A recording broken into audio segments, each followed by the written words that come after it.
Okay.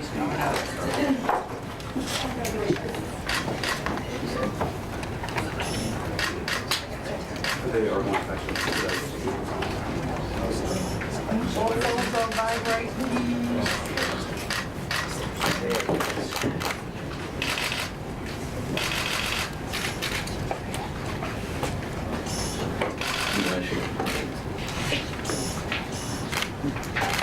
Get some on this side too.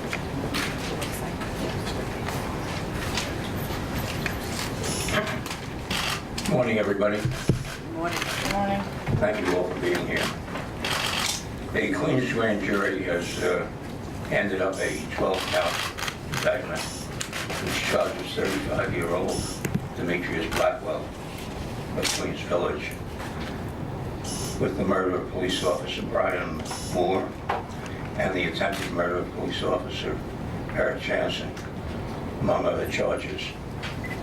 To be more specific, the indictment charges Mr. Blackwell with 3 counts of murder, aggravated murder, murder in the first degree, and murder in the second degree, involving the death of Officer Moore, and 3 counts of attempted murder of Officer Jansen. In addition, the defendant is charged with 2 counts of weapons possession, criminal possession of a controlled substance in the 7th degree, marijuana possession, as well as petty larceny and criminal possession of stolen property. The most serious charge, that of aggravated murder, carries with it a mandatory sentence of life in prison without the possibility of parole, and is defined as the intentional murder of a police officer engaged in the course of the performance of his official duties, who the defendant knew or should have known was a police officer.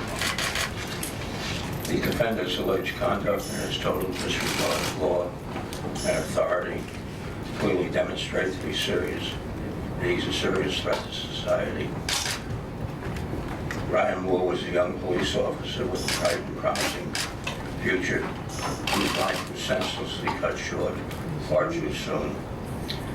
His death is a somber and costly reminder of the dangers that our police officers face each day as they carry out their sworn duty to protect and serve our communities. Brian Moore will be greatly missed by his family, by his brothers and sisters in blue, and the residents of this city to whom he dedicated his life. Before we respond to some of your questions, you have a copy of the indictment before you, which is self-explanatory. But I want to commend the prosecutors and the investigators who worked on this case since its inception. They have been commended for their dedication and their thoughtfulness, their thoroughness, their impartiality, and most of all for their professionalism. The lead trial assistant will be Dan Saunders, who's a 24-year veteran of this office and who serves as Deputy Executive Assistant to Chief Attorney for Major Crimes. He will be, and he has been assisted by Robert J. Masters, who's our Executive Assistant for Legal Affairs, and Peter J. McCormick III, who's the Deputy Chief of our Homicide Investigations Bureau, by Patty Diaz, who's the Assistant District Attorney for the case initially, and Detective Tom Lockwood, amongst others. We've also had the cooperation and assistance throughout these proceedings of the New York City Police Department, particularly its Defense Detective Bureau and its Crime Scene Unit, amongst others. Mr. Blackwell will be arraigned in the Supreme Court later today, probably about 2 o'clock or so, before Supreme Court Justice Joseph Zayas. And that, of course, will be an open proceeding downstairs in Part 190 of the Supreme Court. Beyond that, we're open for any questions that you folks may have. No questions? Sir, you have a long view with respect of these cases. What sort of context can you place this particularly heinous shooting in for the residents? Well, as I said in my prepared remarks, the cases such as this, fortunately, are not too often occurring. But when they do, it reminds all of us of the dangers that our police officers face as they do their duty and protect all of us.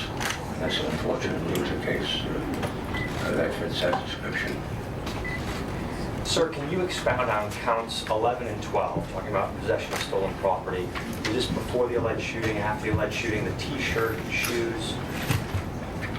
It's alleged, as far as the T-shirt and the sneakers are concerned, that Mr. Blackwell attempted to change his appearance between the time of the shooting and the time that he was apprehended, that he had taken that property from someone who's known to the grand jury. Will a plea bargain be offered? Say again? Will a plea bargain be offered? No plea bargain in a case such as this. Were the officers in a marked patrol car? Were they plainclothes? They were plainclothes, surely, and they were in an unmarked vehicle, but obviously the defendant in our view knew who they were. Police officers and fire weapons. D.A. Brown, can I ask you, have you found any information as to why this gentleman shot the officers? Did he dislike officers, hate officers? What was said that made him just turn on them and open fire and shoot and kill Officer Moore like this? Well, Dean, that'll all come out during the course of the trial. I don't want to elaborate on facts and circumstances beyond what is out in the public view at the present time. We've got grand jury secrecy to protect, and I've also got to make certain of the fact that we have a balance in their presentation of the evidence to the trial jury. Thank you. I think most people who are here today know that we have a reputation of not trying our cases on the courthouse steps. D. Brown, there were some reports that discussed Mr. Blackwell's mental health. Within what you found, do you find that he was mentally aware of what he was doing and is capable and is fit for trial, or the upcoming trial? That issue is set forth in the statutes, and it raises the question of responsibility that an individual has. It's an affirmative defense. The defendant must raise it, and it must be proven by a preponderance of the evidence. First, the defendant must prove that at the time of the crime he suffered from a mental disease or defect, and secondly, that he's got to prove that as a result of that mental disease or defect that he lacked substantial capacity to even know or appreciate the nature and consequences of his acts, or that they were wrong. I have no reason to believe that the defendant can meet that burden, and certainly we will vigorously oppose any defense that is offered on that basis. Might his attempt to change his appearance as alleged with the T-shirt and the sneakers be used as a weapon to fight? He didn't know what he was doing. I'm sorry, I didn't know. Could his alleged attempt to alter his appearance be used as an possible argument for consciousness of guilt?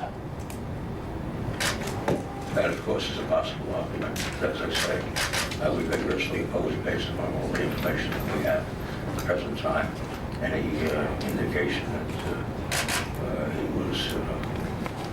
he didn't know right from wrong, or that he was suffering from any mental defect or mental disease. Have there been discussions with his attorney about this issue? Anything that's been discussed at this point is between the two attorneys is something that will remain to be seen. D.A. Brown, Mr. Blackwell's attorney had said at his arraignment last month that he was arrested in his home without a warrant and that he believed that the arrest was unlawful. Can you speak to that? The only thing I would say is that we're satisfied that the arrest is more than appropriate and was carried out more professional and ethical fashion.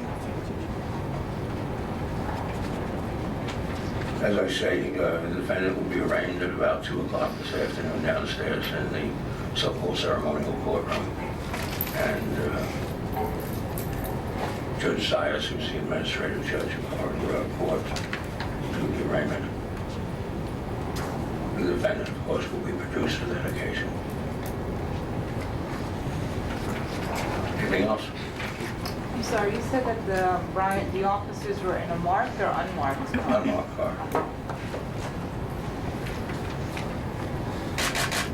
So it's clear that the defendant knew who they were and they weren't these police officers. What is indicated that he knew they were police officers?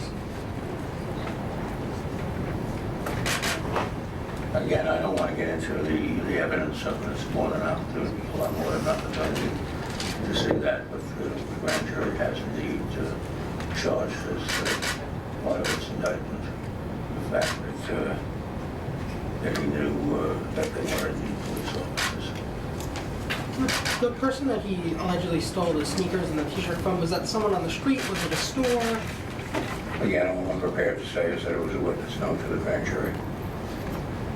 So did Officers Moore and Jansen identify themselves as police officers before? Because there was some sort of, it never been revealed what they had said really to Mr. Blackwell. Again, I mean, as part of the charges, it's stated that the defendant knew or should have known that they weren't two police officers. Okay, folks, thanks for being here. Thank you, sir.